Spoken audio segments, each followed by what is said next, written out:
This is how Russia battered open the door of Berlin in the last weeks of April, the city's last days as the capital of Hitler's Reich.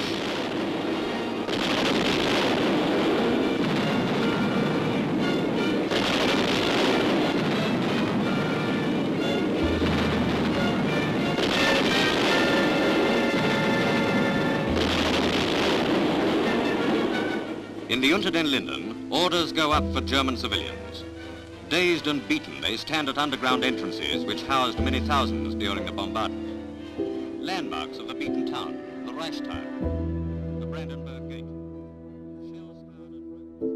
Have you ever heard of the diabolical torture against women during the Battle of Berlin? As World War II is coming to an end, a brutal battle broke out in Berlin between the Soviet Red Army and Nazi Germany. In this video, we will delve into the disturbing behavior of the Red Army soldiers and the impact it had on the women of Berlin. Get ready to learn about one of the most gruesome chapters of World War II.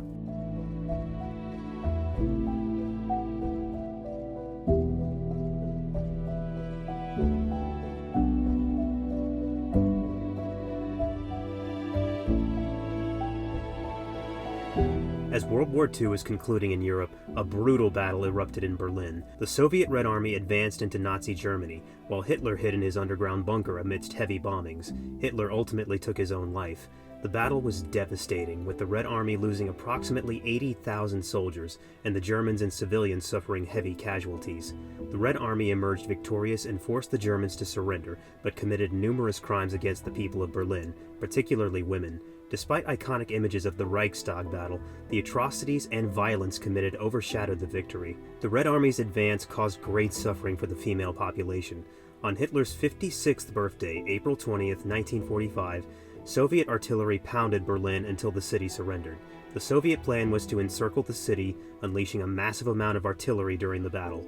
Hitler grew furious when he realized the Germans could not break out of the city, leading to his declaration that the war was over. The propaganda continued, and even young boys were armed to fight against the Soviets. Amidst a drizzling rain near Beardsdorf, I observed batteries preparing to open fire on Berlin. The battery commander revealed the targets were the Spree bridges, Northern and Stettin railway stations, and the center of fascist Germany's capital. Following the command to open fire, 96 shells rained down on Berlin at precisely 8:30 a.m. on April 22nd. As Soviet forces advanced, reports surfaced of Red Army soldiers assaulting German women who had remained in East Prussia. An order was issued to direct hatred toward fighting the enemy, but discipline remained a challenge as soldiers believed they had permission to do as they pleased in Germany to avenge their violated motherland. Soviet soldiers' behavior towards German women during World War II was disturbing. In 1945, it was reported that soldiers assaulted women of all ages, including children and the elderly. Many Soviet women serving in the Red Army even watched as men committed these atrocities. The soldiers, often drunk, rampaged through Germany and abused women wherever they went. It's estimated that 2 million children were born to unwilling German women who had endured horrific ordeals at the hands of the Red Army. The soldiers regarded women as a rite of conquest and sought to humiliate them as an act of revenge. According to a Soviet general, a group of 35 provisional lieutenants and their battalion commander entered a women's dormitory and committed terrible crimes. However, in Berlin, stories about the Red Army soldiers were largely spread through propaganda by Joseph Goebbels, who portrayed them as horrific. While some doubt that such behavior could have occurred in the city, the Red Army is believed to have rampaged throughout Berlin. A Soviet soldier stationed near Berlin described the brutal attitude of the Red Army towards women. When encountering German women fighters, his soldiers suggested stabbing them, but he argued for executing them without mercy. Later in Berlin, he encountered a group of German women who had been subjected to horrific treatment by the second line of Soviet soldiers.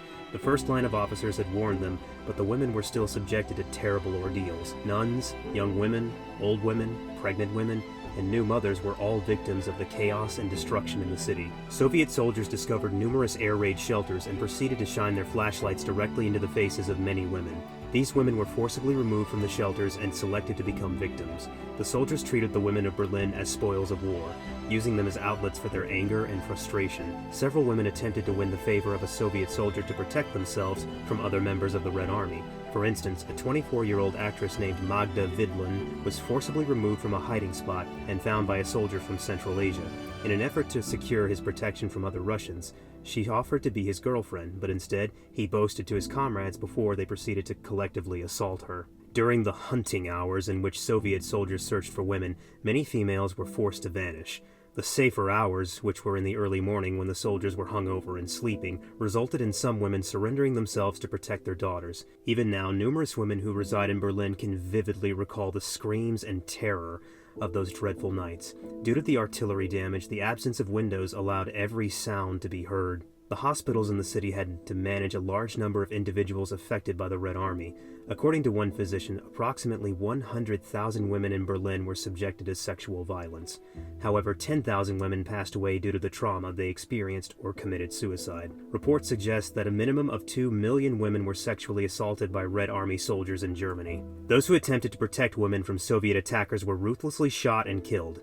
Once the city had been conquered, witnesses observed a large number of Berlin's women resorting to prostitution in exchange for food and other items, including cigarettes, which had become a valuable form of currency. During the Battle of Berlin, a woman shared that the following day she and other women took measures to appear less appealing to the Soviets. They rubbed cold dust on their faces and used old rags to cover their heads, as a form of makeup for the soldiers. The women were terrified and huddled together in the basement, with some of them peeking out through the small windows to observe the events taking place on the Soviet-controlled streets. As we gazed at the fierce and intimidating Mongolians near the dilapidated building across from us, we were immobilized with fear. The initial instructions from the Soviet authorities had been issued, including a strict curfew. Abruptly, we were startled by a deafening commotion from outside. To our dismay, we witnessed the Soviets destroying the nearby grocery store and tossing its items, shelves, and furnishings onto the road. Terror was being inflicted upon the city by the Red Army, and a woman recounted that the frontline Russian troops posed no threat to women, as they eliminated any men they encountered regardless of age. However, the secondary group that followed committed the most heinous acts, such as pillaging and ransacking homes and taking away everything, including toilet fixtures. The soldiers of the Soviet Red Army instilled terror and fear in Berlin as they sought retribution for the atrocities committed by German soldiers against Soviet women during Operation Barbarossa. Believing that they had justification for their actions, they carried out large-scale assaults on one of the last battlefields of the European theater in World War II. Numerous women were left traumatized by the soldiers' actions, leading them to struggle to cope with their experiences even after the war ended. Even now, elderly women in Berlin can vividly recount the atrocities committed by the Red Army within their city, which are considered some of the most heinous and widespread war crimes of the Second World War. The Battle of Berlin was a horrific event in human history, with countless victims and atrocities committed. The actions of the Soviet Red Army against women during this time were particularly diabolical, and continue to be a subject of discussion to this day. Now, we want to hear from you. What lessons do you think we can learn from the events of the Battle of Berlin? Share your thoughts in the comments below. Thank you for watching Historical Records Punishments. Don't forget to subscribe for more fascinating stories and facts about cruel and unusual punishments throughout history. Stay tuned for our next video, and until then.